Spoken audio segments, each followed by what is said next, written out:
Tonight, let your mind drift through the quiet work of the sleeping brain, the hidden tide of clear fluid, the channels wrapped around its vessels, the slow waves that move it, and all the day's residue the night gently washes away.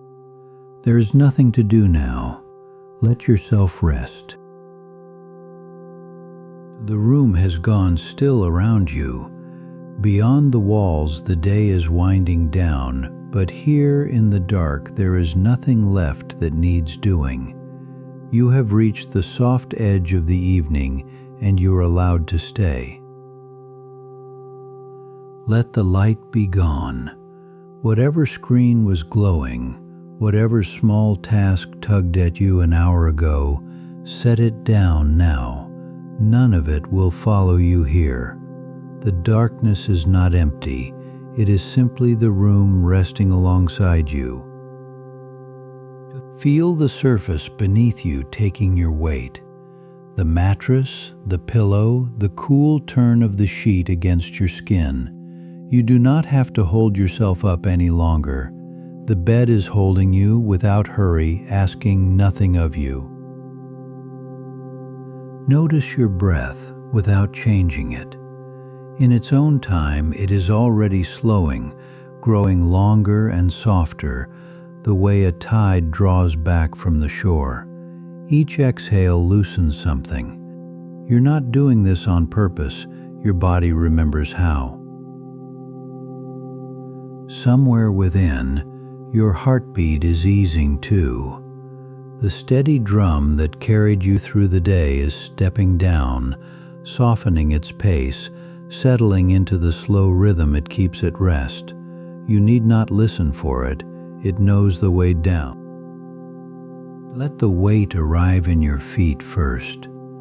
A gentle heaviness, warm and unhurried, as though they were sinking a little deeper into the bed.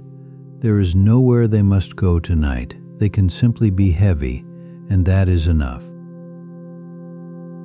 The same soft weight rises through your legs. The long muscles that stood and walked and carried you are letting go now, one slow release at a time, unclenching in silence. You can almost feel them lengthen as they finally rest. Your hands open of their own accord. The fingers that gripped and typed and reached all day uncurl against the sheet, empty now, wanting nothing. Whatever you were holding on to, you can feel it slipping softly out of your grasp. Across your shoulders and your back, a knot you had forgotten begins to loosen. It is a small thing, this softening, but it spreads, warmth pools where the tension lived. The frame of you is unbuilding itself, plank by silent plank. Even your face is letting go.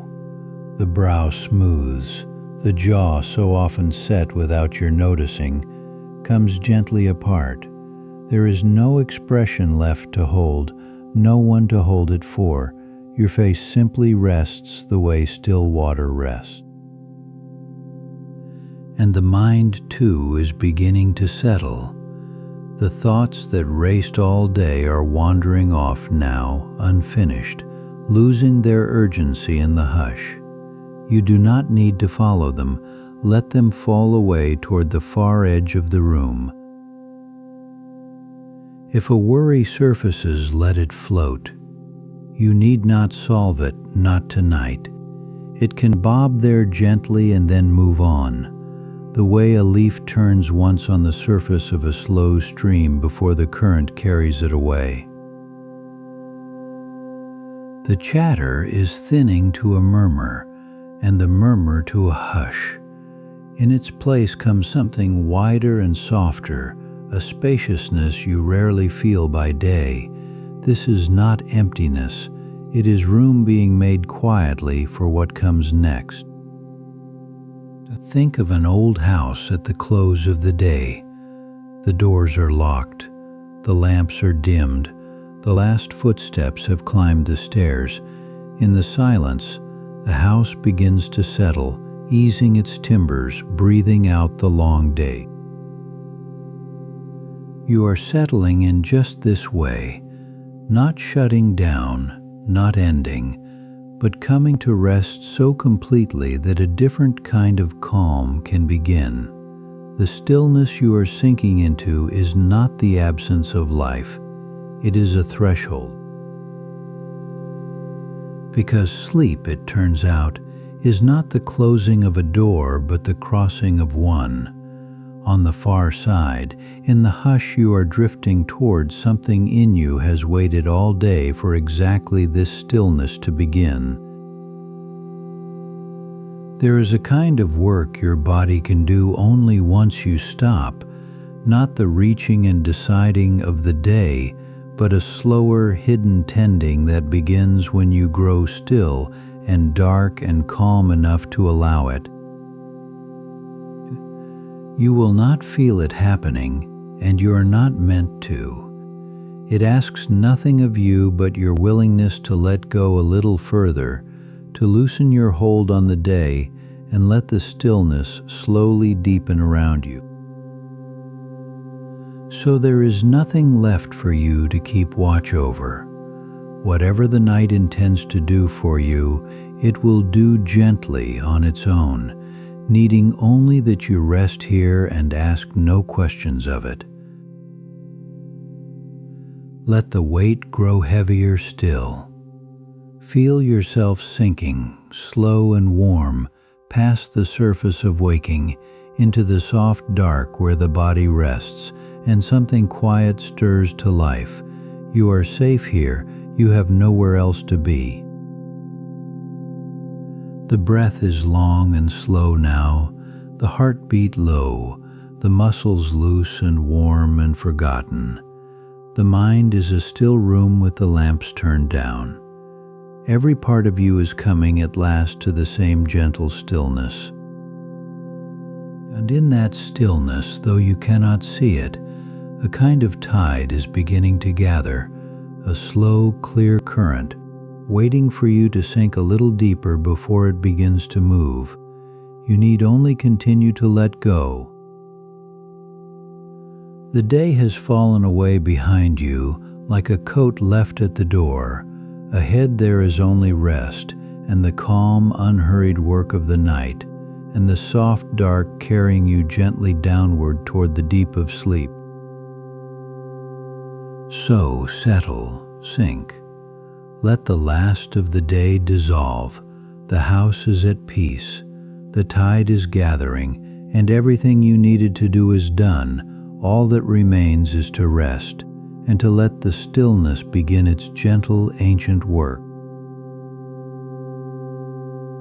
As you settle into these last waking minutes, your brain does not go idle. It has been working all through the long day, and now, in the dark, it carries the soft residue of everything that work steadily required. Consider for a gentle moment how small the brain truly is. It weighs almost nothing against the rest of you, barely a 50th of your body, a soft handful of tissue folded in silence in the warm hush behind your eyes.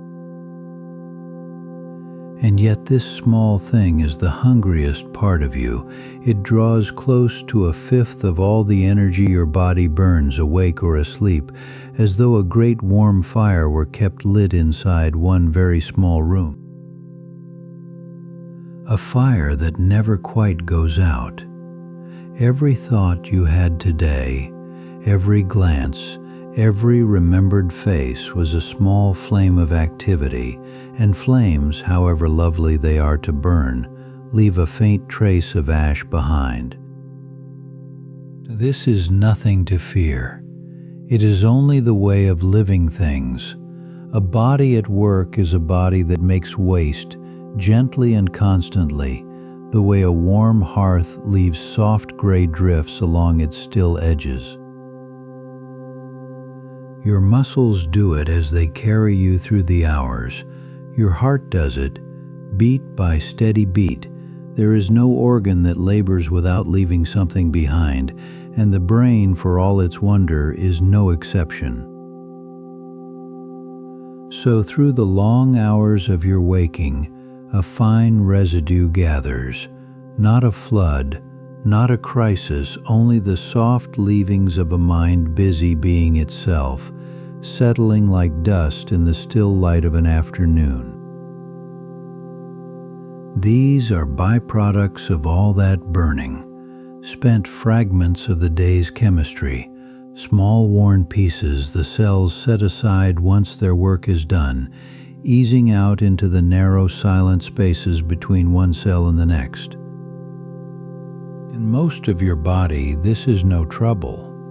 A fine web of vessels and flowing blood carries such waste away almost as it forms, tidied in the very same breath that it is quietly made. The brain, though, is more sparing, packed close and endlessly busy. It clears only a little while you're awake and saves the deeper rinsing for later, holding much of the day's soft residue for now and waiting. Waits for what, you might wonder, half dreaming already? It waits for exactly this, for the busyness to soften, for the lights of thought to dim, for you to lie down and close your eyes and let the doing finally stop. For while the brain is awake and thinking, there is little room to spare. Every channel runs crowded with the work of being alert, of noticing, of holding the whole bright and moving world so steadily in mind.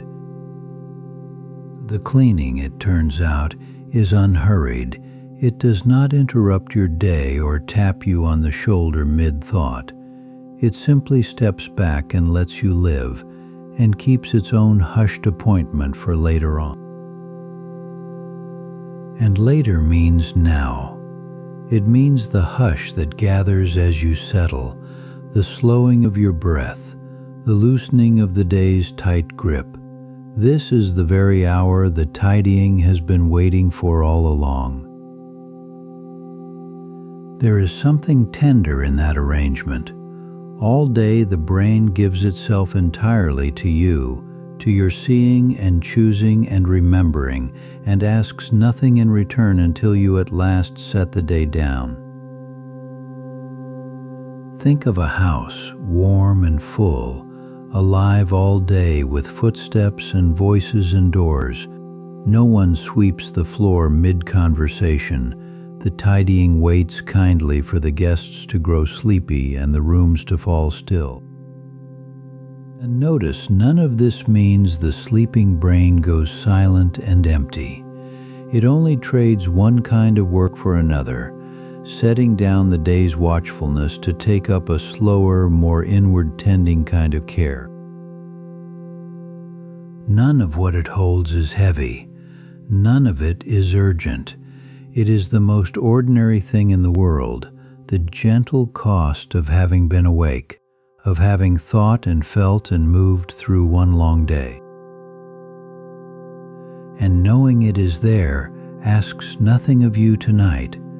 You need not lift a finger, need not try, need not even understand it. The waiting was never yours to manage. It was always meant in stillness for sleep.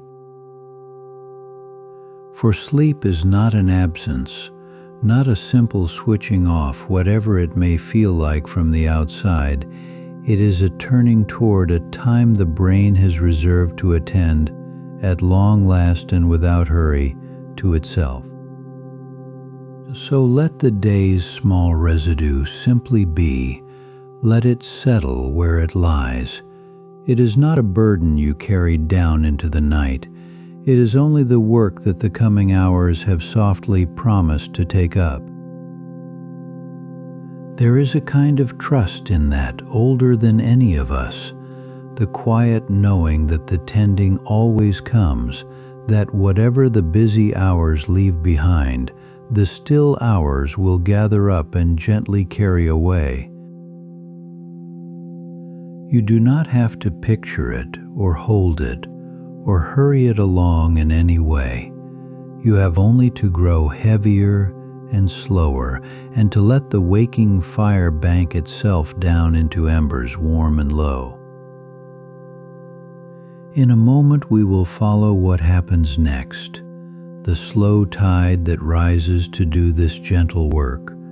But for now, simply rest in the knowing a day leaves something behind, and the night has come to tend it.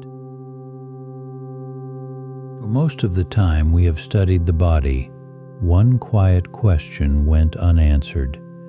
Everywhere else, a fine network drains the waste that living tissue leaves behind, but the brain seemed to have no such plumbing at all. Think for a moment of how the rest of you is kept clean. Nearly every tissue is threaded with lymphatic vessels, delicate channels that carry away what the day's work discards, draining in silence just beneath the skin. Trace those fine vessels through muscle and gut and limb, and something curious happens at the edge of the brain. They simply thin away to nothing, as if the familiar map itself had gently run out of ink. And so a gentle puzzle sat in plain view for a very long time. The brain, the busiest tissue you carry, the greatest maker of metabolic waste, showed no classic lymphatic vessels running anywhere through its living depths. It was a strange kind of silence indeed. How could the most demanding organ you own, humming steadily through every waking hour, keep no obvious drains for the debris that all that ceaseless effort must surely leave behind? For decades, the question simply rested there. More curiosity than concern, the brain was clearly tending itself somehow night after night, yet the plumbing that would explain it stayed hidden from view, slow and unhurried to show itself. There is a soft wonder in how recent the answer is. Not centuries ago, not in some distant age of discovery, but within living memory, more recent than many of the songs you still know by heart. The year was 2012. A team led by Macon Nedergaard, working at the University of Rochester, followed the mystery inward through the living brain and noticed at last what generations of earlier tired eyes had quietly passed over. They gave the hidden system a name that carries its whole story inside a single spoken word. Glymphatic, they called it, gently fusing two long separate ideas of the body that had never once before been joined into one. The first part, glia, honors the brain's steady support cells, the countless quiet helpers that tend the working neurons and keep their small, crowded world in order. They are the caretakers, always there, yet rarely noticed. The second part borrows from the lymphatic, the body's familiar network of drainage, so the name itself became a quiet bridge, joining the brain's own caretaking cells to the cleaning the rest of you had already long known. What they revealed was not a missing set of pipes after all, but a subtly different, quieter way of doing the same gentle work. The answer, it turned out, had been resting in plain sight the whole time. A few years later, in 2015, another small piece settled softly into place. Fine lymphatic vessels were found within the outer coverings that wrap the brain, steadily carrying the used fluid away as it slowly leaves the skull. But those vessels, tucked into the outer membranes, are only a river's mouth, not its true source. They receive the fluid far downstream. They do not do the actual cleaning here within the deep living thinking tissue itself. So the deeper questions still remained unanswered, and it was the one that mattered most of all.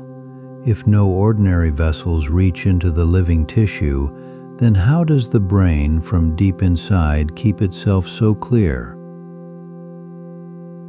The old picture had long simply assumed the brain was sealed off, walled away entirely from the body's tides, too precious and too particular to share in the plain, ordinary housekeeping the rest of you had relied upon. Yet the sleeping brain plainly was still being tended. Waste did not gather without end. Each morning arrived lighter than the night before. Something moved slow and sure through the tissue while you rested, faithful and unseen.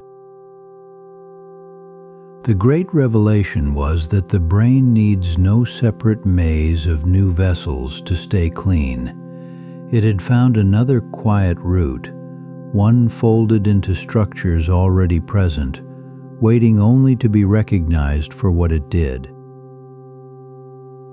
There is a particular tenderness in learning this so very lately.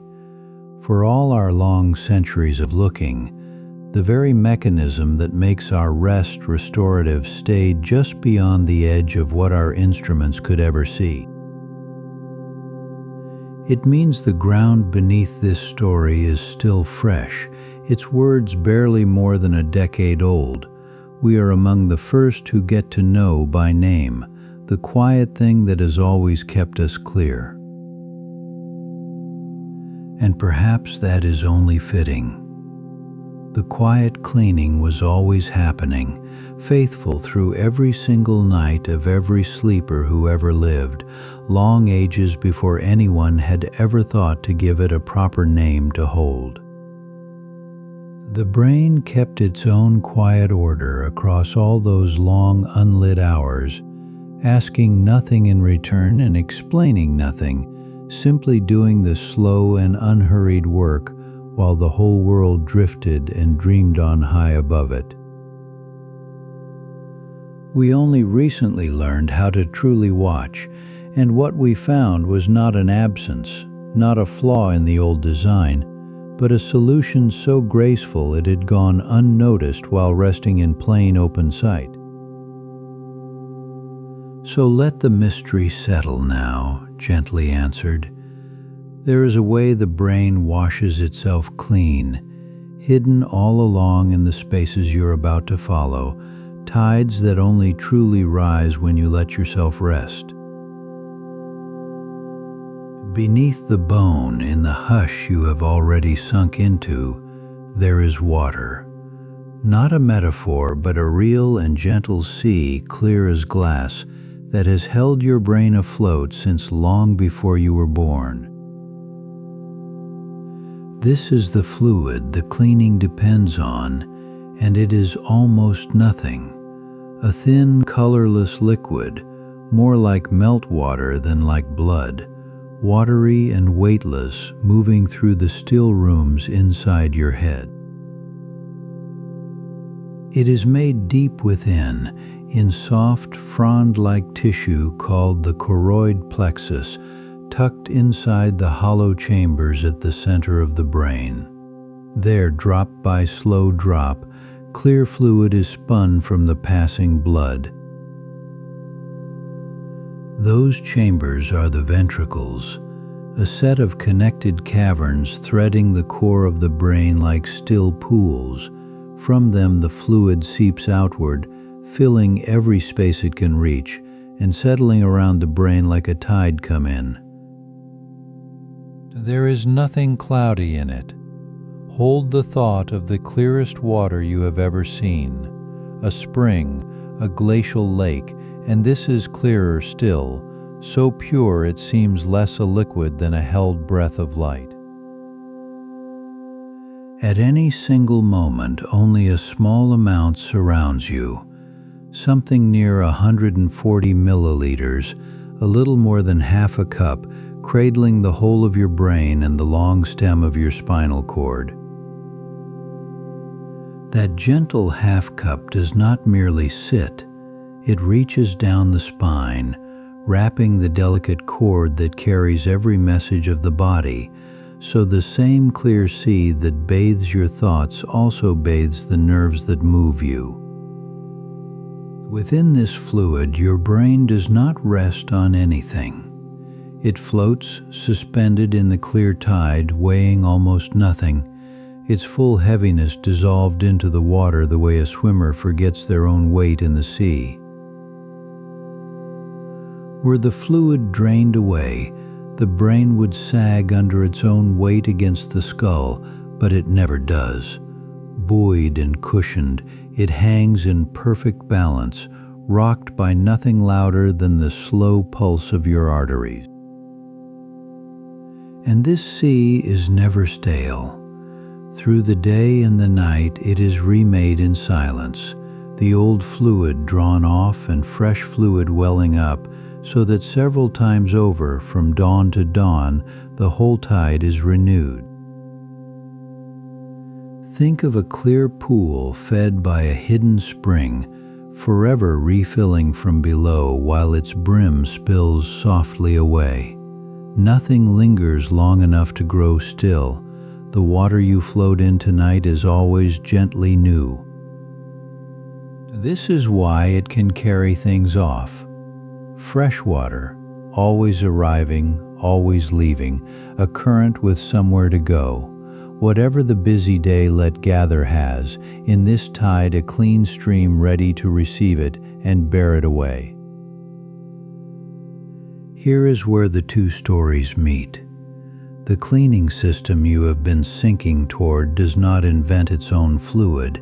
It borrows this one, the clear sea already cradling you, and turns it to the work of rinsing the tissue. In the deep of sleep, this water is coaxed inward, along the channels that wrap the arteries, sinking from around the brain down into the tissue itself, threading between the cells the way clean water fills a tide pool. As it moves, it lifts what the day left behind. The clear tide flows in fresh and flows out carrying, gathering the fine debris of thinking and drawing it slowly away, the way an outgoing tide combs a beach smooth. There is no rush to any of it. This is not a torrent, but a slow swell, unhurried as breathing, a rising and settling so measured that it belongs entirely to the pace of a sleeping body at rest. Nothing about it asks anything of you. You need not will the tide to turn or steer it, or even know that it moves. It keeps its own slow rhythm below, all-knowing, faithfully, while you lie perfectly still. And you are still now. The breath has lengthened, the limbs have grown heavy, and somewhere beneath all of that, unfelt and without hurry, this clear sea has begun its quiet round through the chambers of your resting mind. It asks so little to picture, not machinery, not effort, only water, clean and cool and clear, moving where it has always moved, doing tonight exactly what it did the night you were born, and every night between. The brain that thinks all your thoughts is, at this hour, simply a soft thing afloat, rocked in a bath of its own clear making, tended by a tide that keeps on coming, whether or not you watch for it. Let the image loosen and soften. A shoreline at night, water you cannot quite see but can hear, drawing in, drawing out, each return leaving the sand a little cleaner and smoother than the wave before it found. That is the sea inside you, more or less, arriving, receiving, withdrawing, refreshing, asking nothing, missing nothing, keeping the still rooms of your mind rinsed and clear through the long, dark, untroubled middle of the night. There is a deep comfort in that. in knowing the water knows its way. You do not have to keep the tide. It keeps itself, and it keeps you, and it has never once, in all your nights, forgotten to come in. So let the sea have you. Drift where the brain floats, weightless in the clear and unhurried tide, and let the gentle work go on beneath you, the fresh water rising, the day dissolving, carried softly out and away. In the last still chapter, you followed the clear tide as it entered the brain. Now notice that it does not wander. The fluid moves with purpose, as though the paths were laid down long ago and simply waiting for it. It does not soak inward the way rain sinks into loose soil. Instead, the fluid is guided, held to certain lanes, following a hidden architecture folded all through the tissue that you have never once had to think about. Deep in the brain, arteries branch and dive downward, carrying blood to every waiting cell. Wrapped around each of those vessels is a thin, fluid-filled channel, a space that hugs the artery along its whole silent descent into the deep. Picture a loose sleeve drawn around a hose, snug enough to travel with it, open enough for water to run in the gap between. This is the shape the clear fluid follows, riding the outside of the vessel inward. So the fluid never has to force its way through dense tissue. It has a ready-made corridor, a soft channel running beside the vessel, and it slips along it the way a stream keeps gently to its banks. Think of the arteries as deep rivers threading down into the brain, and this fluid as a second, clearer water running in narrow channels alongside them, the very same direction, one carrying life in, one washing softly clean. But what moves it? Not a pump of its own. Listen instead to your heart, beating slow and even somewhere beneath you, sending a wave of pressure out along every artery in your body with each unhurried stroke. Each heartbeat makes the artery walls swell and ease, a faint rhythmic pulsing that runs the length of the vessel. And that small motion is not wasted. It presses against the fluid resting in the sleeve. With every pulse, the clear fluid is nudged a little further inward, a little deeper along the channel. The pressure wave of your heartbeat becomes a slow hand, softly urging the tide down into the waiting tissue below. So the cleaning is tidal in the truest sense. It moves to a beat, not the crash of waves, but something gentler, the steady, unhurried rhythm of a resting heart, pressing the fresh fluid onward, pulse after pulse. There is a quiet elegance in this. The very vessels that carry life inward, that feed each cell through the long day, become, in the night, the roads along which the cleaning fluid travels to reach the deepest of them. Nothing new had to be built for this. No separate plumbing threads the tissue. The body simply borrows the map it already had, letting the highways of blood double as the highways of rinsing, one route serving two hushed purposes. And because arteries reach everywhere, branching and branching until they are finer than a thread, the fluid can travel almost anywhere the blood itself goes, threading its clear presence into the farthest, stillest corners of your sleeping brain. You feel none of this. There is no sensation of channels filling, no awareness of the tide moving in along 1,000 vessels, only the deep, effortless stillness of a body that is finally let go of the day. And yet it goes on faithfully beneath the surface of sleep. While your thoughts have loosened and drifted apart, your heart keeps its unhurried time, and with each soft beat the fluid slips a little deeper into the stillness. If you could see it, you might picture channels of pale light running down beside darker rivers, filling and easing in time with something you cannot hear, the oldest rhythm you carry, the one that has never once stopped. The channels narrow as they go, following the vessels down to their finest branches.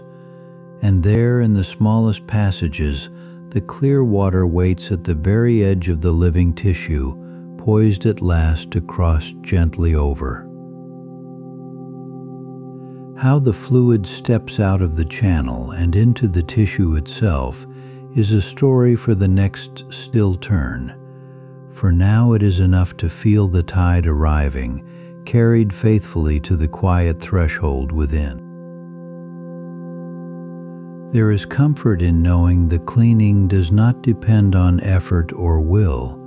It leans on the one motion your body will always make, the rise and fall of a beating heart, tireless and faithful and entirely unasked. And in sleep your heart slows, its rhythm growing long and smooth. Far from weakening the tide, this steadiness may serve it well, a slow, even pulse drawing the fluid onward in long, unbroken strokes through the night. All across the sleeping brain this is happening at once. Countless vessels, countless sleeves of fluid, each one filling and pressing inward in silent time with the same slow heart, a whole hidden tide moving softly along together.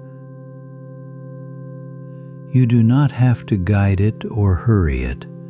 The channels are already there, drawn beside the rivers of your blood, and the pulse that fills them has been keeping time since long before you ever learned to sleep.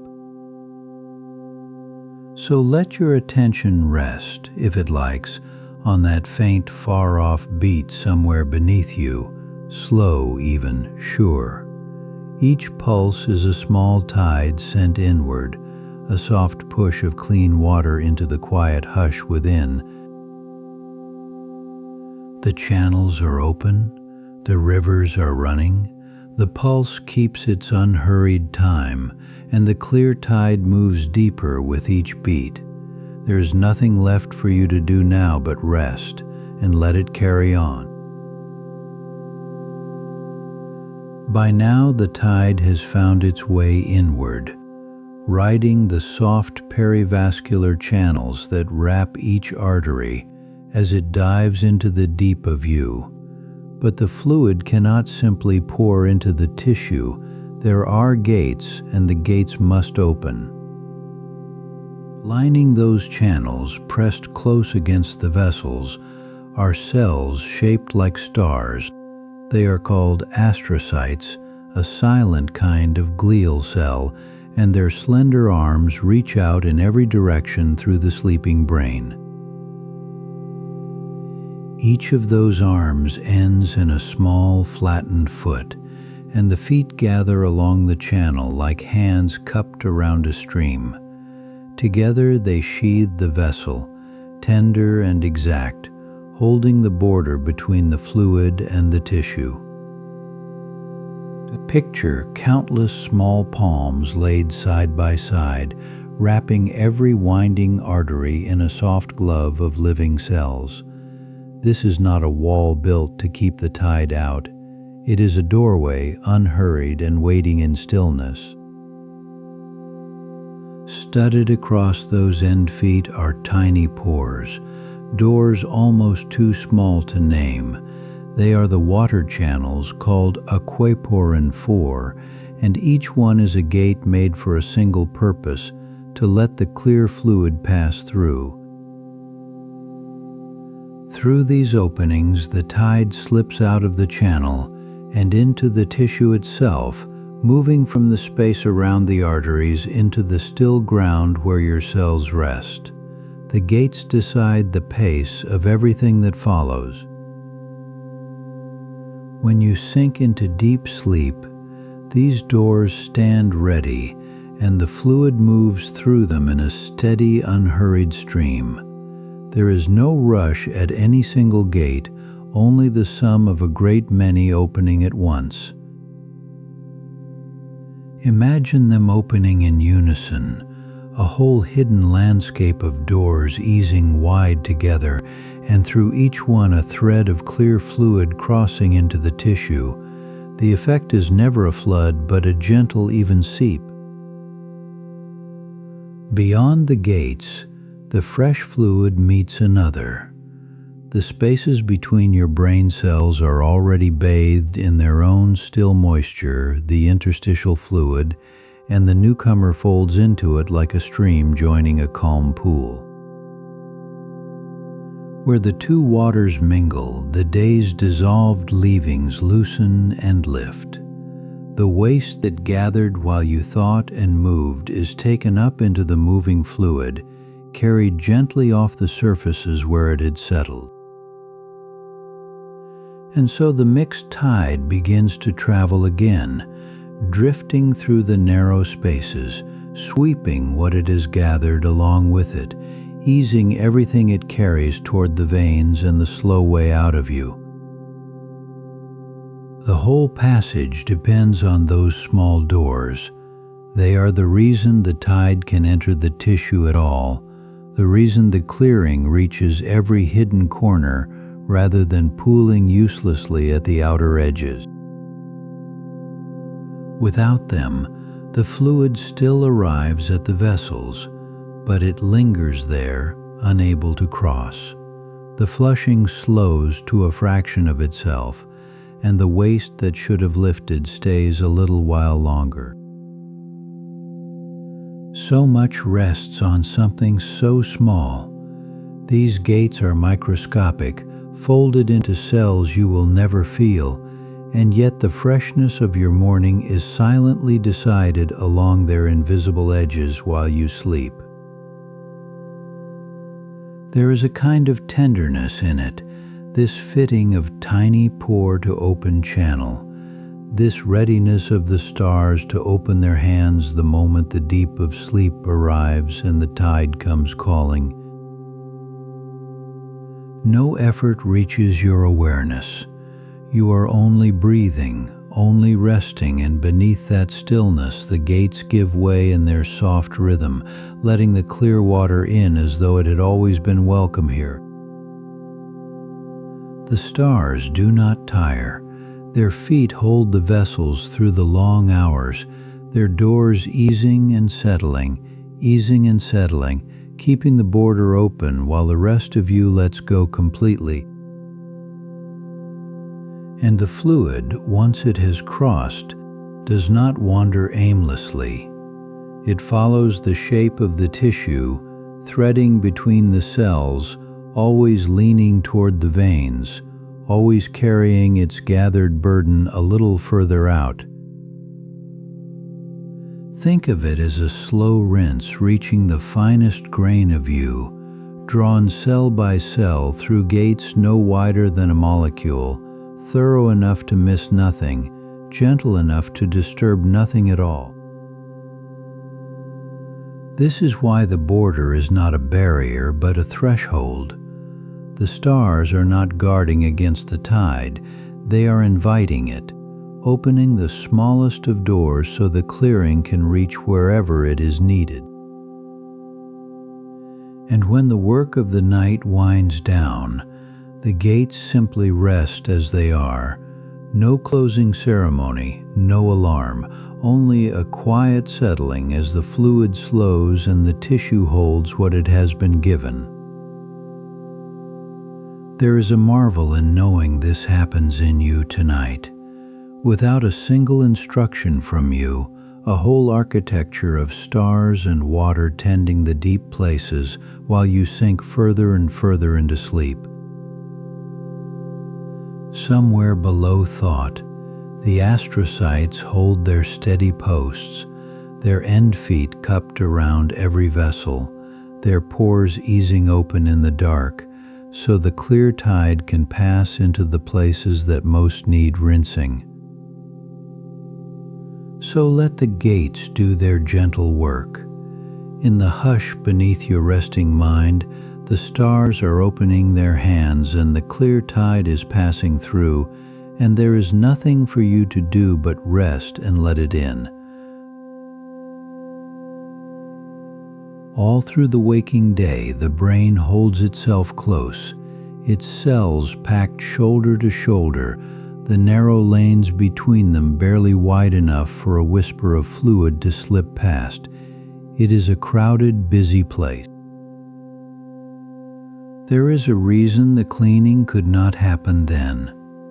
Awake, the corridors between your cells press too close together, too tight, for the clear tide to run freely. This quiet, restoring work simply had to wait for sleep. And now the stillness has come. As you sink past the surface of sleep, something in the brain begins softly to let go, the way a hand held tight all day finally loosens its grip in the dark. You feel none of it, of course.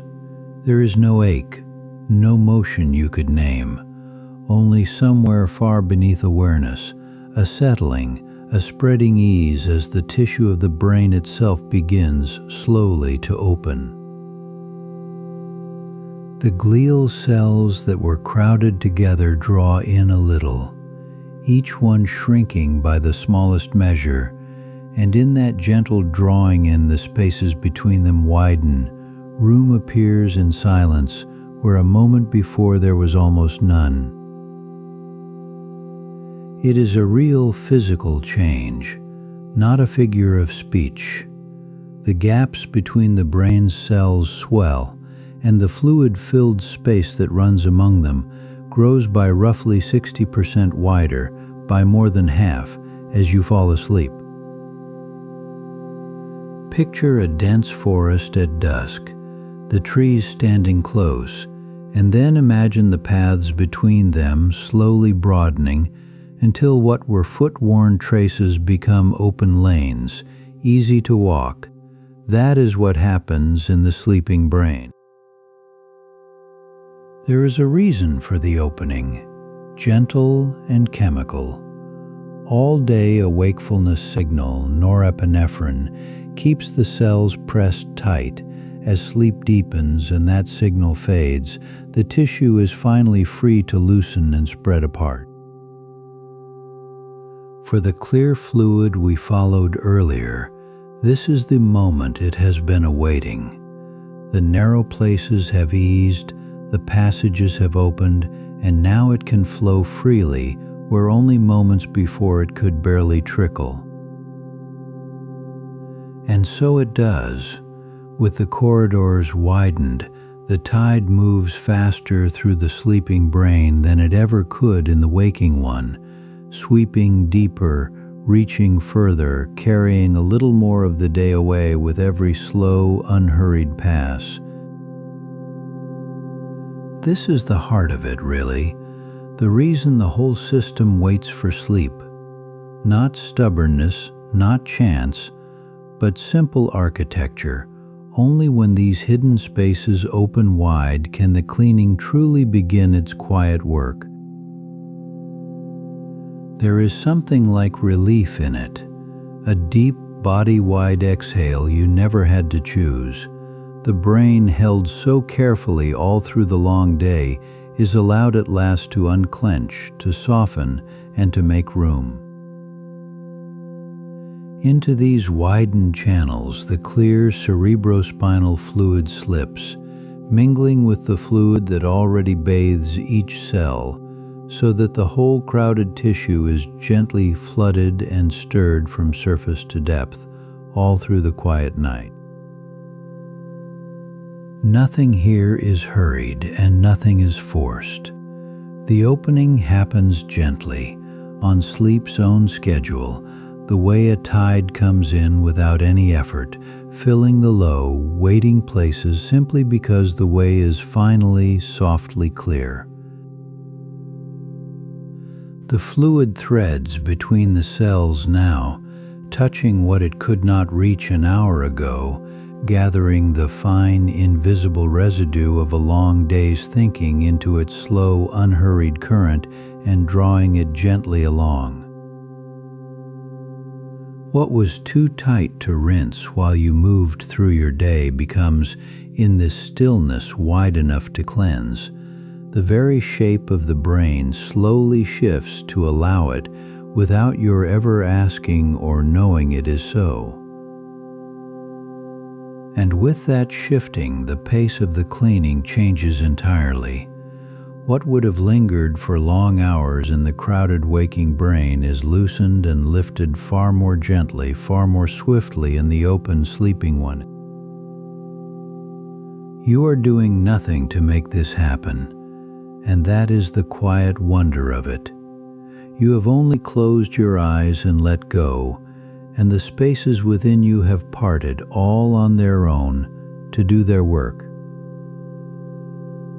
There is a kind of trust in that. The body knows how to open. It has done this every night of your life, widening the hidden channels the moment you sink down, needing no instruction from you at all. So the tide runs a little wider tonight, a little freer, through rooms that have slowly made themselves ready. Everything that was pressed close has gently eased. Everything that was narrow has softened at last into welcome room. And you rest inside that opening, unaware and cared for, while the small spaces between countless cells hold their gentle new width, letting the clear, cool water move through you in silence, as it was always meant to move. The corridors that stayed too tight for it all day long lie broad and calm now, brimming and unhurried, doing in the soft dark of sleep what they simply could not do in the busy light of day. This width is sleep's alone to keep. It will hold through the deepest hours, and then, as morning gathers and you begin to rise, ease closed again, the tissue drawing back to its waking shape, the work behind you. For now, let yourself sink further into this ease. The room has opened, the way is clear, there is nothing left for you to do but be still and let the widened spaces carry the day gently away. Deeper now, past the softening edges of early sleep, the mind lets go of its last images and sinks toward a stillness with no scenery, a place without dreams where the only motion is a slow rolling one. This is the deepest stage, the one the older books simply called slow wave sleep. The brain here is neither restless nor blank. It has settled into a single, unhurried rhythm, and that rhythm is what powers the tide you have been following. All through the day, your billions of cells fired in a bright, jagged chatter, each on its own small errand. Now that chatter softens and gathers, the way a crowd's separate voices fade slowly into one low, even hum. Watch the electrical weather of the brain slow down. The quick, fine ripples of waking lengthen and deepen into long, broad swells. Slow waves, they are called, and they roll across the whole of the sleeping cortex, all of it moving together. Together is the word that matters. In waking, the waves are scattered and out of step. In this depth, they synchronize, whole regions rising and falling as one, like a sea that has finally agreed on a single direction. Each swell is enormous and unhurried, spread over a full second or more, sweeping from the front of the brain toward the back. A rise, then a fall, a gathering, then a release. The oldest, simplest cadence the sleeping mind knows. And it is precisely here, in this dreamless deep, that the clear tide runs strongest. The rinse you have been tracing does not flow evenly through every stage of the night. It quickens unmistakably when the slow waves come. Something in that great unified rolling helps carry the fluid along. As each wave surges, the fluid seems to surge with it, pressed onward through the channels that wrap the vessels, a little further into the tissue with every swell. So the two rhythms turn out to be a single work. The slow electrical tide and the slow fluid tide keep the same time, and where the brain's waves run deepest and steadiest, the cleaning reaches its most complete. It is a still kind of cooperation. The waves do not command the fluid exactly. They simply set a rhythm it can follow, the way a long ocean swell carries everything floating upon it gently toward the shore. And notice what this depends on, not merely that you slept, but how deeply it is the strength and steadiness of these waves, not the hours alone, that decide how thoroughly the clear tide is allowed to run. A long, unbroken stretch of this slow wave sleep is like a calm sea at full tide. The fluid moves freely, the clearance goes deep, and the brain is gently rinsed as completely as a single restful night allows. Sleep that is broken tells a softer, different story. Each time the surface is disturbed and the depth is lost, the slow waves scatter. The great rhythm breaks its stride, and the tide for a while runs weaker and slower. And within the great swells runs a fainter pulse, a slow chemical rhythm that rises and ebbs across the sleeping brain, another gentle tide inside the tide, helping to press the fluid softly onward as it comes and goes. There is no effort in reaching that depth. You do not steer toward it or work for it. The sleeping brain finds it on its own, sinking through the lighter stages the way a stone settles slowly through still water. And you are near it now.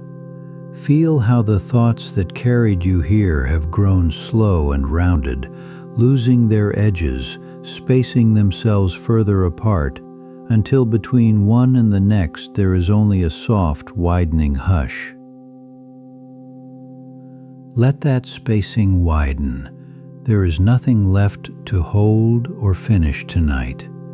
The day's bright chatter has already begun to gather into the low, even hum, and the low hum is already lengthening into long, slow swells. In this deep, there are no pictures to follow, and that is its gift. The dreaming will come later, in its own lighter waters. For now the mind is simply a dim, even sea, rising and falling, rising and falling. Each fall of the wave is a little further down. Each rise sets the tide moving again through the hidden channels, carrying the day's spent traces along in silence, and none of it asks anything of you but to keep sinking. The body has already gone ahead of you into that stillness, the breath long and even, the limbs heavy and half forgotten, the heart keeping its own slow, unhurried time somewhere far below the surface, calm beneath everything else. So let the waves do their slow work. Down here the slow housekeeping runs at its fullest, and the clear tide at its strongest and the deepest, most silent part of your night is also quietly its most restoring. There is a rhythm now that is larger than you, and you are simply resting inside it. The long rise, the long fall, the same steady swell moving through the sleeping brain, through the fluid, and, it seems, through you. Nothing here is hurried. The waves have all the night they need, and they take it gladly, in no rush toward morning, content simply to rise and fall and rise again in the warm, unlit deep of the dark. Sink with them. Let the last of your waking thoughts round off and drift apart, and follow the slow swells down into the deepest water of the night, where the tide runs clearest and the mind at last is still. By now you have felt the clear tide moving through the sleeping brain, opening its hidden channels in the hush, but something must set that tide in motion, and the answer is gentler and stranger than anyone once expected. For a long time the flow seemed passive, a slow current with nothing in particular to push it along. Yet the sleeping brain, it turns out, keeps a soft rhythm of its own beneath the deeper stillness of the night. Deep in the brainstem sits a small cluster of cells with a lovely name, the locus coeruleus, the blue place. All night long it hums softly, and in the deepest sleep its hum becomes something almost like music. Not long ago, Maiken Nadergaard's team followed that hum and found a rhythm no one had heard before. Their work, reported in the journal Cell, revealed a slow, unhurried wave rising and falling gently through the resting brain. During deep, dreamless sleep, the blue place releases small pulses of a messenger called norepinephrine, not in a steady stream but in slow, synchronized swells, one gentle wave after another, each one spaced far apart in the calm. You can picture it as breathing, though nothing here is breath. A slow chemical tide comes in, then eases back, then returns once more, each swell washing gently across the sleeping tissue in an unhurried, repeating measure. And here is the tender surprise the researchers uncovered along the way. Each slow swell of that messenger reaches the tiny arteries threading down into the sleeping brain and asks them softly, ever so slightly, to narrow. Then, as the wave recedes, the same vessels widen again, relaxing back toward their fuller shape. Narrow, then wide, narrow, then wide, a slow squeeze and release over and over through the still depths of the long night. This gentle motion of the vessels has its own quiet name, vasomotion, a slow rhythmic change in their width. It is far slower than a pulse, and so unhurried that you would never feel it happen at all. It is worth pausing here, for it is easily missed. This is not your heartbeat. Your heart taps out its quick, familiar rhythm, while this moves far beneath it, a long, low swell, like the slow breathing of the sea. And that slow swelling and easing of the vessels does something quietly wonderful. Each squeeze presses on the fluid wrapped around them, and each release lets more draw in, so the vessels themselves become a soft, living pump.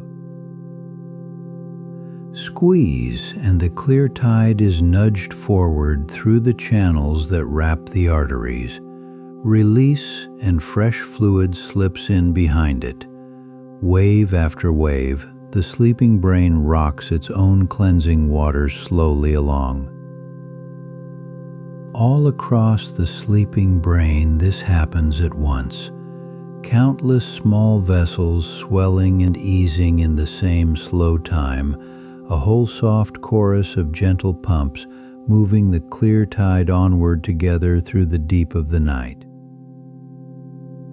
So two slow tides move as one here, a chemical tide from the blue place, and the tide it stirs within the vessels, working together to press the clear fluid gently through the channels wrapped around the arteries. It is a kind of partnership, unhurried and unforced. The chemistry sets the pace, the vessels answer, and the fluid follows, all of it turning at the same slow dreaming speed deep in the folds of your rest. There is a word that fits this better than any diagram, and the word is metronome. The sleeping brain keeps time for itself alone, a soft inner beat marking out the long, unhurried work of the night in silence. Not a loud beat, nothing that could ever wake you, more like the ticking of a clock in another room, or a distant buoy nodding on dark water, keeping a rhythm you feel only as a deepening calm. What moves us most about this discovery is how new it is. For years, the brain seemed simply to soak overnight, but now we know it rocks, actively and rhythmically, cradling its own soft tide as you sleep. The plumbing does not merely open in sleep as the earlier chapters showed. It pulses, it keeps a cadence. Somewhere below thought, a slow and steady beat is at work, while the rest of you lies perfectly still. And it is a rhythm reserved for the deep. In the shallows of lighter sleep the swells fade, but when you sink down into the slow, dreamless depths, the metronome finds its full and even measure at last. So the stillness you sink into each night is not truly still. Beneath it moves a slow music, chemical and vascular at once, a rhythm playing softly on and on, for no audience but the sleeping brain itself.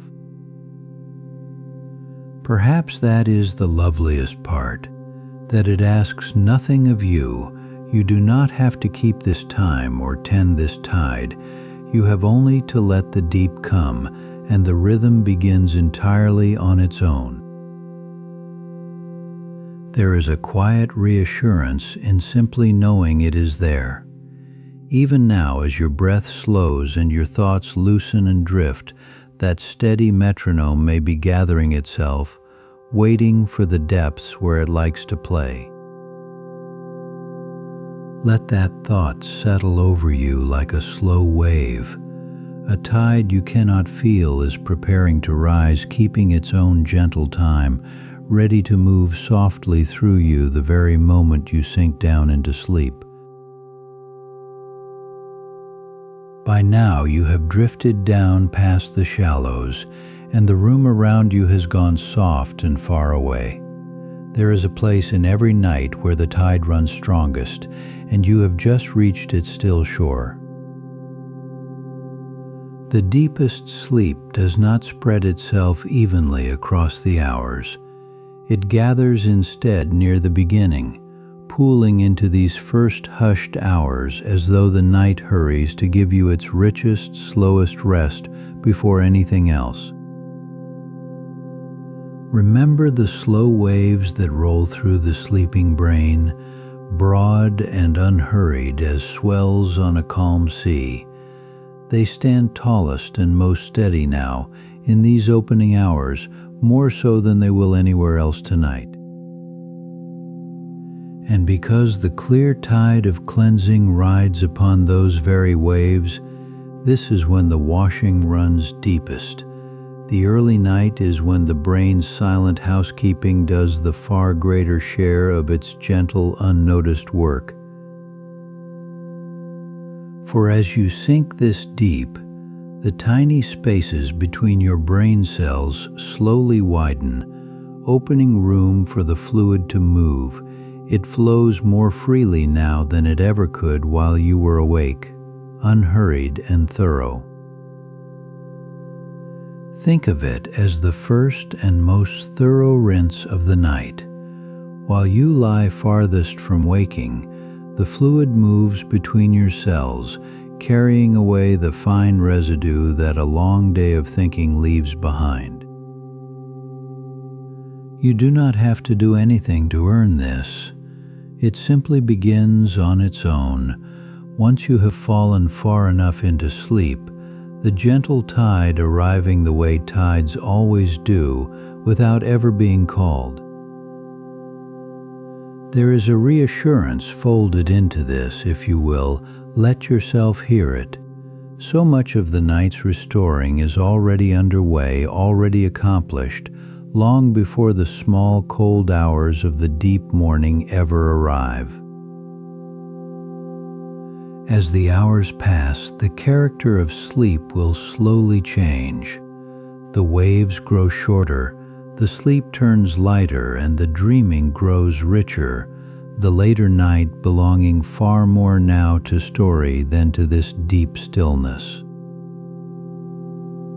That lighter dream-woven sleep has its own soft purposes, its own quiet work to do. But the heavy, unhurried cleansing, the deep and thorough rinse of the resting brain, has mostly finished its gentle labor well before then. There is even a slow pulse woven through this deep sleep, a faint rise and fall of the body's waking signal, muted now, that gently presses the fluid onward, a soft tide moving without a sound within the larger tide.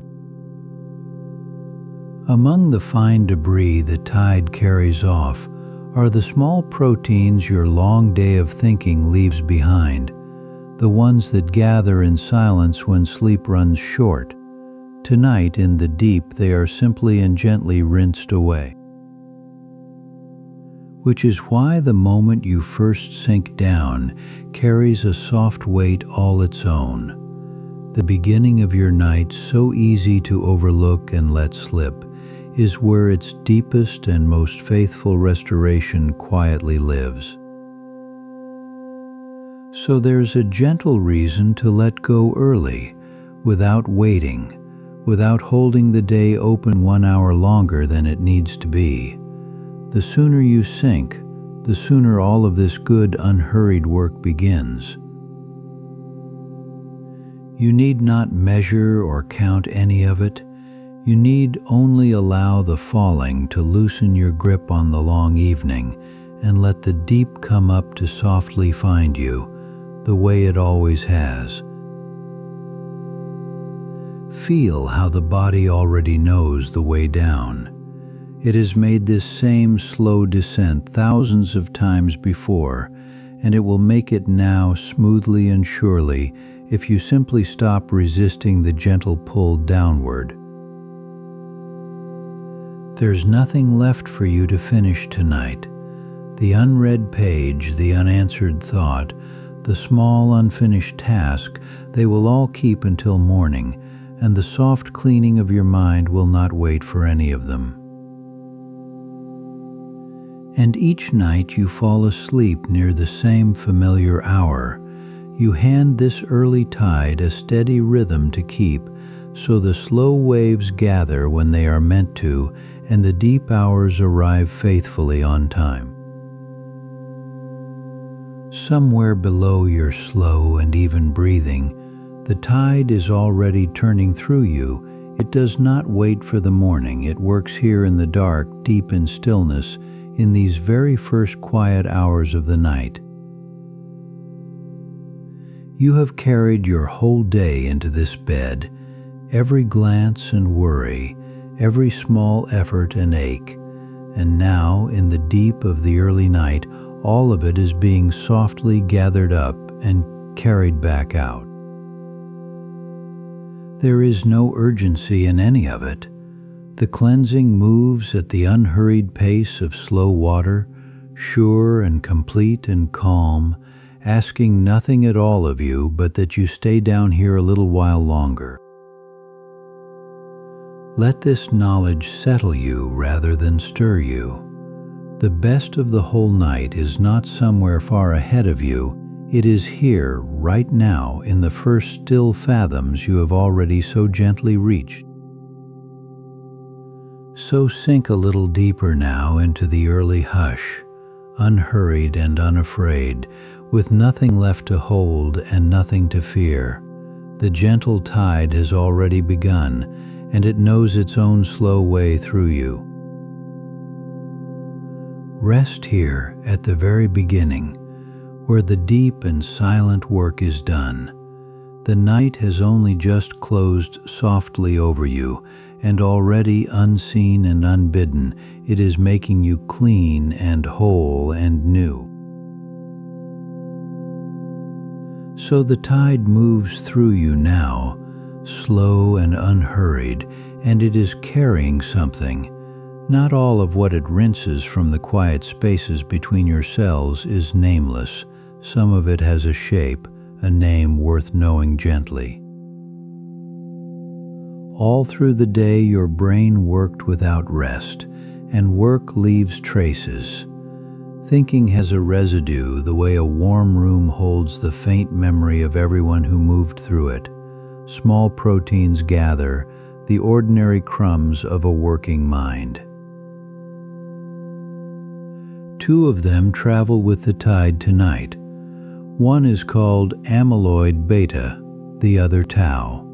They are not intruders, they are simply what is left behind when countless cells fire and rest, and fire again across your long waking hours.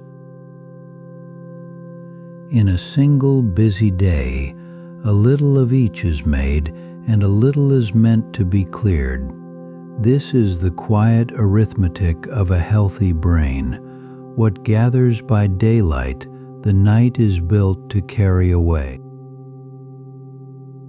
You may have heard these names spoken with worry, tied to the aging brain, to memory that thins over many decades. Set the worry down for now. Tonight they are only travelers on the tide, being gently escorted out. For it is only when they linger, gathering slowly across many years, that they begin to matter. A single leaf on the floor is nothing. The concern is only the drift that no one ever sweeps, season upon season. And so, night after night, the sweeping happens. While you lie still and untroubled, the clear tide loosens these proteins from the tissue, folds them into its flow, and turns them toward the vessels that carry them away. This is not a battle. Nothing in you is fighting tonight. It is closer to the oldest kind of care, the quiet keeping of a house, a hand smoothing a sheet flat, a room set right before morning. For a long time this was only inference, a beautiful idea first drawn from mice and microscopes.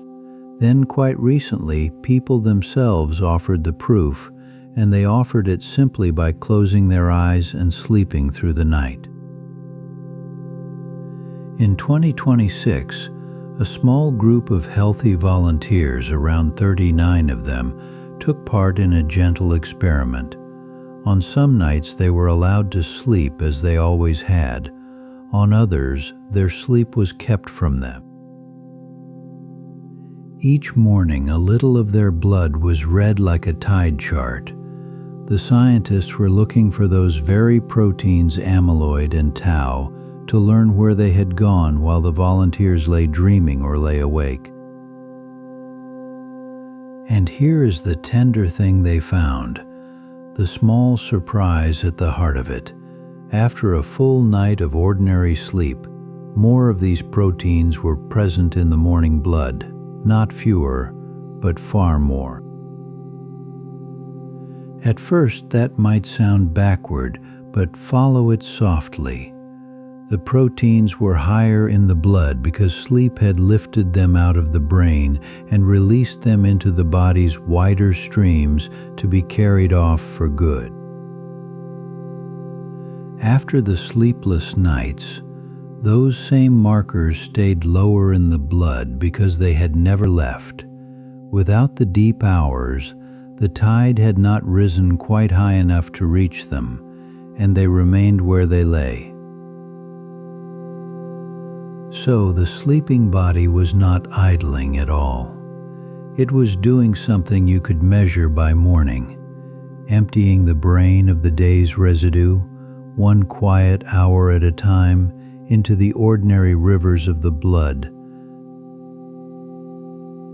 It is a strange comfort to know that rest leaves a trace you can hold in a single drop, that the softest thing you do all day, closing your eyes, writes itself quietly into your very blood chemistry. Think of it, if only for a moment, the way you might think of tide pools left clean by the sea. The water comes, the water goes, and what it leaves behind is a shore made new, asking nothing of you. And where does it go? All that the tide gathers, onward and outward, drifting from the brain into the blood, toward the body's quiet filters, the way a river finds the sea and lets it all dissolve into the deep. And this is perhaps the gentlest promise the body keeps, not that nothing will ever gather, but that every night offers another washing, another chance for the tide to rise and reach a little further into the quiet. And it asks so little in return, only stillness, only the long unbroken hours in which the slow waves can rise and roll, and the fluid can move, and the small burdens of thinking can loosen their gentle hold. So there is no need tonight to hold any of this as fear. Hold it instead as you would a lamp left burning in a hallway, a small, steady reassurance that something faithful is watching over the house. The proteins that trouble the aging mind are, right now, simply being shown the way out, politely, unhurriedly, the way a good host guides the last few lingering guests toward the door as the long evening softly ends. By morning, some of what weighed on the day will simply be gone, and you will not remember losing it. That is the mercy of this work. It unfolds beneath all knowing, in the dark, while you do nothing but rest. So for now, let the tide keep carrying. There is nothing here to guard against, nothing to solve, nothing to fear, only a body that knows its own quiet housekeeping, and a night long enough, at last, to let it finish. Tonight, as your own quiet tide moves through you, it helps to know you are not alone in this. All across the sleeping world, in burrows and branches and dark water, other creatures have lain down into the same hidden work. In a burrow somewhere, a small mouse has curled into itself and gone still. And within its tiny brain, a clear fluid is rinsing through, washing the long day away, in a rhythm not so different from your own tonight. This gentle housekeeping is not ours alone. When scientists first watched a sleeping mouse closely, they saw the same tide at work, clear fluid slipping in along the arteries, the space between cells widening in silence to let it pass. Look wider, and the pattern seems to hold in a fish hanging motionless near the floor of a dark, still tank, its body slowed to rest. A similar quiet rinsing of the nervous tissue may be underway as well. Even the smallest of sleepers keeps some form of the rhythm. A fruit fly no larger than a grain of rice settles into stillness, and there too rest appears to help clear the tissues of its tiny brain. From a creature you could cradle in one hand to one you could barely see, the same old necessity seems to thread through them all, a rinsing during rest, written deep into what it means to carry a nervous system. It begins to seem, the more closely we look, that this cleaning may be one of the oldest reasons sleep exists at all, not a habit that arrived late, but something woven in near the very beginning of rest. For sleep is a strange thing to have kept. To lie down is to grow unaware, unguarded, and yet across the whole animal world sleep endured, held onto in the sea and in the soil and in the open air. That is the wonder of it, a state so costly, so risky, held onto by nearly everything that lives, which plainly tells us the work it makes room for was never a luxury but a deep and standing need. Whatever else sleep does, it seems the brain must have this pause to rinse itself clean. The tide cannot run freely in a body that is busy and awake. Only in rest does the space between cells open wide enough. And so, night after night, in 1,000 different shapes, the living world lies down to be rinsed clear. The owl folds its wings, the seal drifts beneath the swell, the small warm bodies gather close and grow still.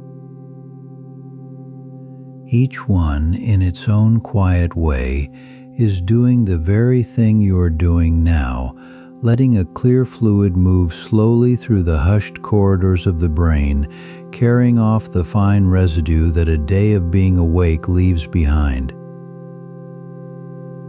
This is not some private, solitary chore you perform alone in the small hours. You are joining something vast and old, a slow work that has gone on, unremarked and unbroken, for longer than any of us can name.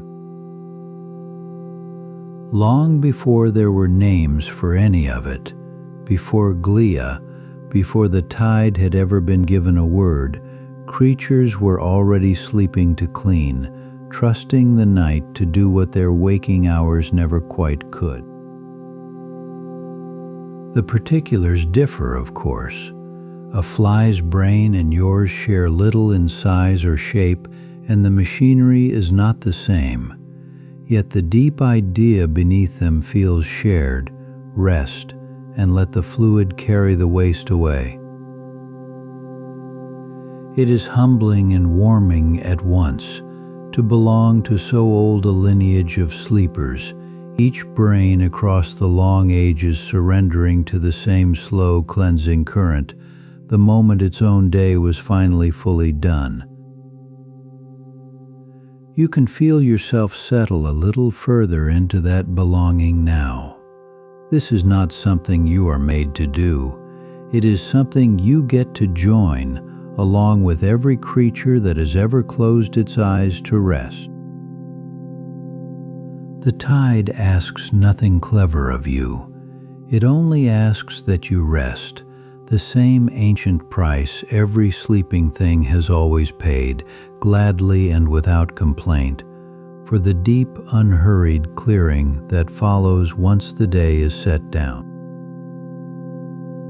And there is comfort in how ordinary it all is.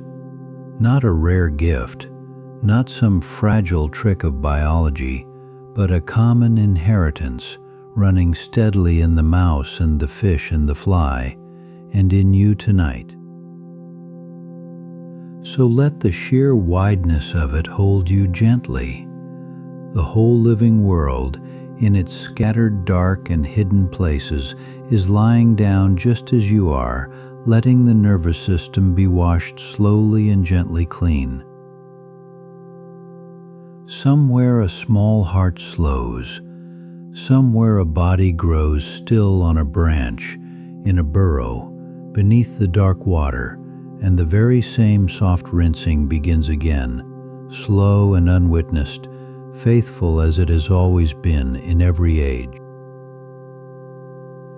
You are one of them now, folded softly into that shared quiet. Whatever differences there are between you and the sleeping mouse grow small and dim against this one old thing you're both doing in the dark. This is an ancient kind of rest, older than memory, older than the words we have slowly found for it, and it carries you tonight the very same way it has carried every quiet sleeper that came before you. Let that vast, gentle company stay close with you as you drift down now, all of it lying quietly down, all of it being made clear, and you among them resting into something far older and kinder than the day. By now you know the shape of it, a clear tide that rises in the deepest hours, rinsing the quiet corridors of the brain while you sleep. Tonight, let us speak softly of the things that can slow that tide. Not as a warning, only as tenderness, the way you might learn the moods of a river you love. Some nights the current runs full and strong. Other nights, for gentle reasons, it moves a little more slowly. The tide is fed by deep sleep, and so it depends on having enough of it.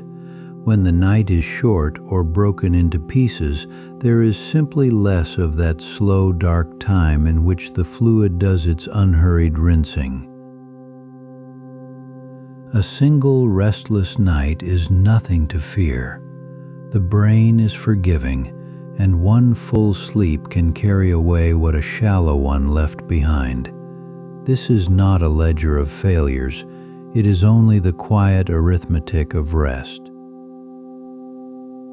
The clearing gathers in the slow wave hours, the deepest stretch of dreamless sleep weighted toward the first half of the night. When those hours are thin, the tide still flows, but it has less time to reach every corner before morning. There is another softening that comes not from any night in particular, but from the long unfolding of years.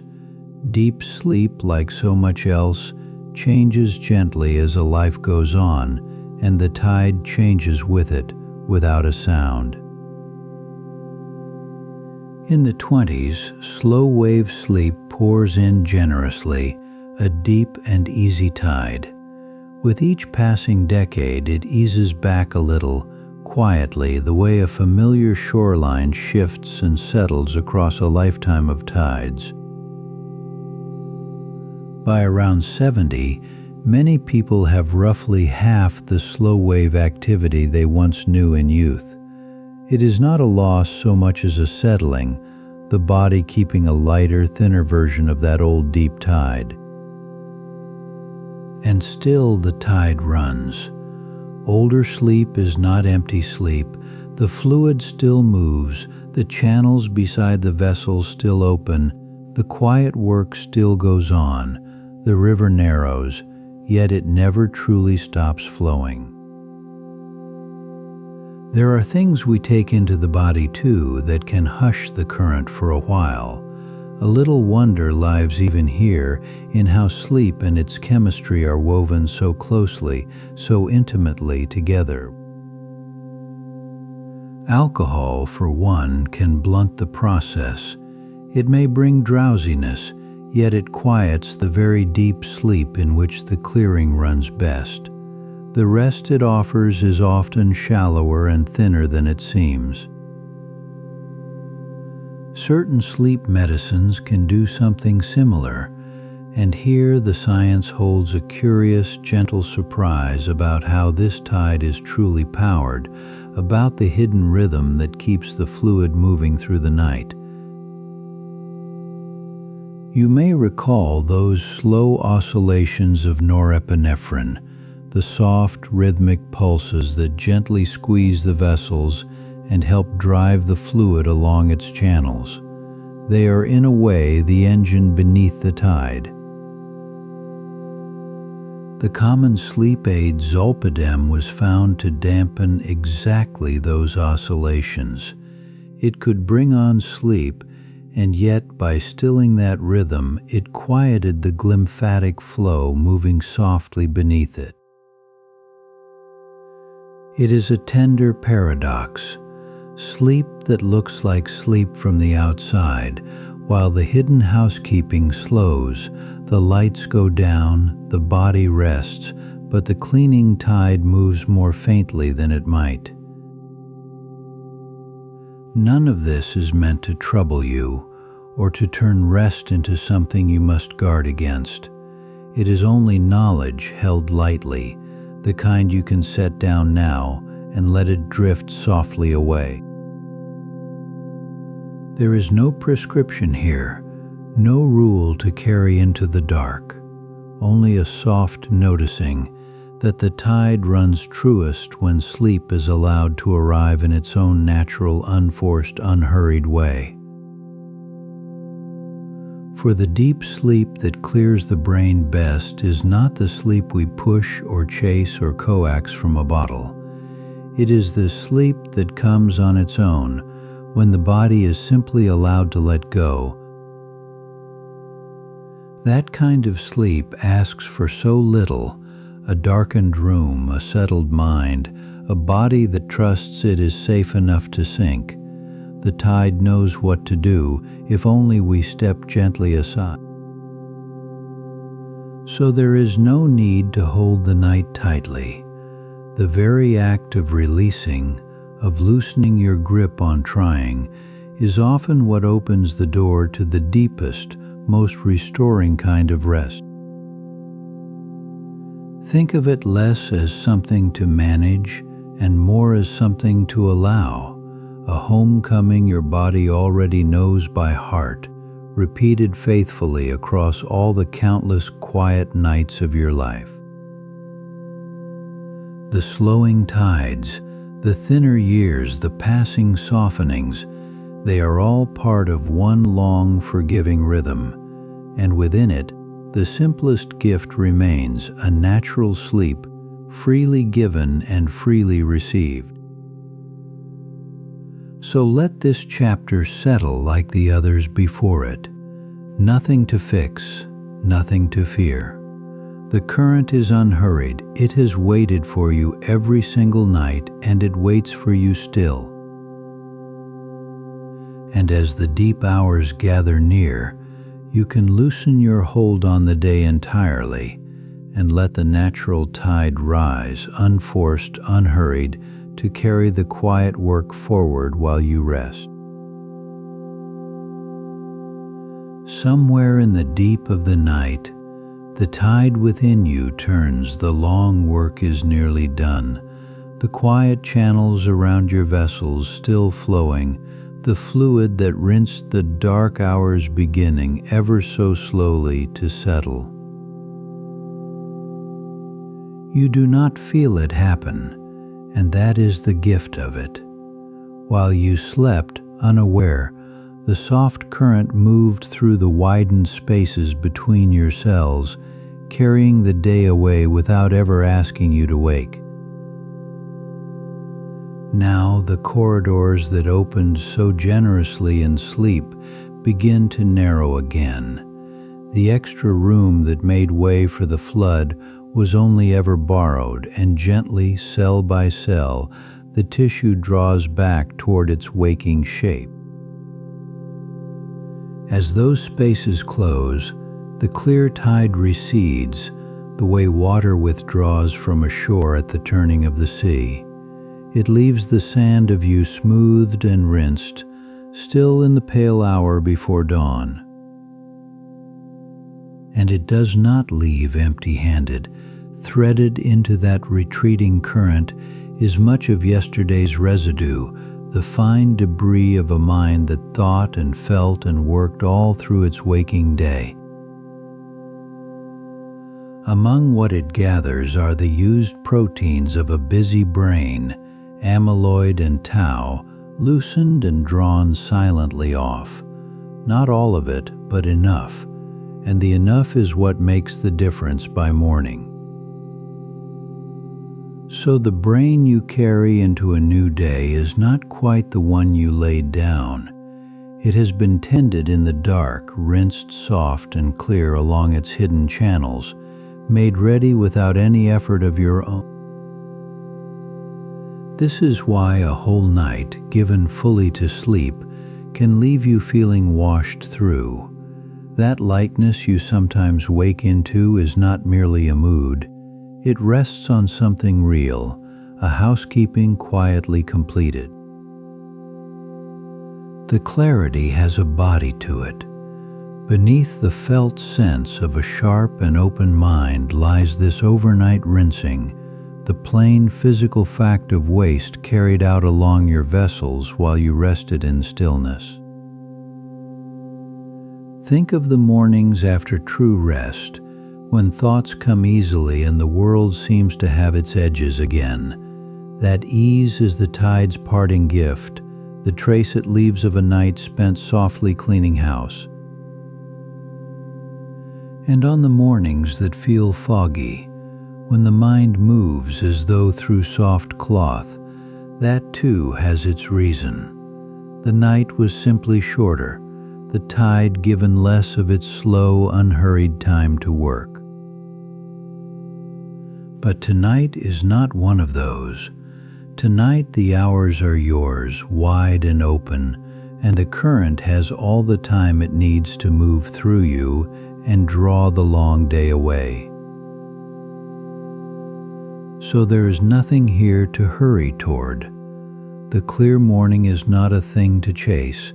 It is already being made, gathering somewhere on the far side of these hours like light waiting behind a hill.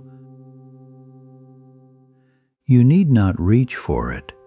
The freshness waiting at dawn is not earned by effort or by waking early. It is simply what the night leaves behind when you let the night do all its silent work. Picture it, only softly, a first gray light at the window, the room still and cool, and a mind that feels rinsed and unclouded before a single thought has had the chance to form. That version of you is being prepared now without your help while you rest. Each slow wave that rolls through, each gentle pulse that pushes the fluid onward is laying down the clarity you will wake into. There is a kind of trust in this. You do nothing, and yet you are cared for. You let go, and the letting go is exactly what lets the cleaning reach its deepest, its stillest work. The day behind you is being unmade, thread by thread, and set down somewhere you will never have to see it again. You wake not to yesterday's clutter, but to a room already swept. And so the morning becomes a promise rather than a summons. It is not calling you up. It is waiting for you, unhurried on the far shore of sleep, with the light kept low and warm. You may feel, even now, the faint edge of that clearness beginning, not enough to rouse you, only enough to reassure, a soft signal that the tide is turning just the way it should. Let that be enough to rest on. The mind that will greet the day is being rinsed clean this very hour, and it asks nothing of you but that you stay soft and let the flow happen. There is no task left in it for you. The work is the night's, the gift is the morning's, and the space between the two is simply yours to fall through, gently into a deeper quiet. So loosen whatever is still held. The tide knows its own way home, and it will carry the day off without your watching, leaving only the clear, unclouded shore of who you are. Let the promise settle over you like the coming light. You will wake lighter, clearer, rinsed of the day for no reason but that you slept, and there is nothing to do now but drift toward it.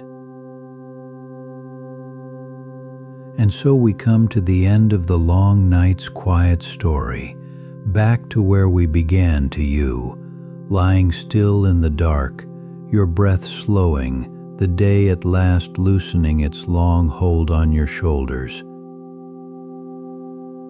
There is nothing left for you to do now, no fact to hold, no path to follow. You have carried the whole journey this far, and here at the very threshold of sleep, you may gently set it down. Beneath the calm surface of your resting face, everything is ready. The channels around the vessels wait. The clear tide is gathering at the still edges of your thoughts, unhurried as water pooling before it slowly turns inward. Let your breath grow long and unhurried now, the way a soft wave gathers far out at sea and takes its slow, sweet time coming into shore in, and a gentle pause, and a longer, easier letting go. With each slow breath that you release, something in you quietly eases. The jaw softens, the hands unclench. The small held places begin to open at last, one by one, like petals loosening in the warm dark around you. You do not have to guide this tide. You do not have to lift it or steer it or keep it moving through you. It knows its own still way, as it has since long before you ever learned its name. All the tide asks of you is this, your stillness and your slow descent, the simple willing surrender of sinking at last beneath the busy surface of the waking day and all that it asked you to carry. So let yourself grow heavy now, sweetly heavy, the way you feel in the moment just before sleep takes you. Let the bed hold all of your weight completely. There is nowhere to be but here, softly dissolving. Somewhere far below your sinking mind, the spaces between your cells are slowly widening, making room for the clear flow to come, but you need not feel it, nor watch for it, nor wait for a single thing. It will rise while you are already far away, down in the deep and dreamless place beneath dreaming, where the slow waves roll through the stillness and the housekeeping tends softly to itself without you, asking for nothing. Think of it as a quiet kindness done for you while you rest, by a faithful part of you that never asks for thanks. A soft, unhurried rinsing clean of all that the long day gathered and left behind. You will wake tomorrow lighter for it, though you will not remember a single moment of the work that is the silent gift of it. You have only to let go and let the night do the rest. So loosen your hold a little more. Let the stray thoughts that still drift by go uncaught, like pale leaves passing on slow dark water. You do not need to follow even a single one of them tonight. Feel how your breathing has already changed all on its own, softer now and further apart, as if some gentler, older part of you has silently taken over the slow and easy keeping of it, breath after breath. The room is dim and warm around you. The dark is not empty at all. It is full of rest, and it holds you the way still water holds a small boat at anchor all through the night. There is a tide that rises only when you finally let it, and it is rising now, unhurried, faithful, ancient, asking nothing more of you than the deep, simple, and blessed fact of your own soft sleep tonight. Let it come. Let it move slowly through the still inner rooms of you and carry away all the small weight the long day pressed upon you, softly, so softly, while you slip further and further down and down. You are safe to leave the whole waking world now. Everything here will keep until the light. The tide will tend to you gently, and morning will find you clearer than you were, though you did nothing but rest. Softer now. Even these words are growing distant, and that is exactly as it should be. You need not hold on to any of them. Let them blur and thin and vanish like mist at the edge of dark water. Down and gently further down into the warm and endless dark, where the slow, unhurried waves are already turning, where you are held and rinsed and gently cared for and asked for nothing in return tonight. Let the very last of your holding go. There is only breath now and warmth, and the slow, silent rising of a tide you no longer need to feel, doing its steady, tender, unseen, and faithful work through the night. You have arrived at the end of the night's long story, and the ending is only ever this: rest, deep and easy and forgiven rest. There is nothing more to do. The tide has you now and holds you. So let go. Let the breath slow all the way down. Let the soft dark close over you like still water, and let yourself drift out to where the words can no longer follow you and do not need to. Good night. Now, let the tide rise.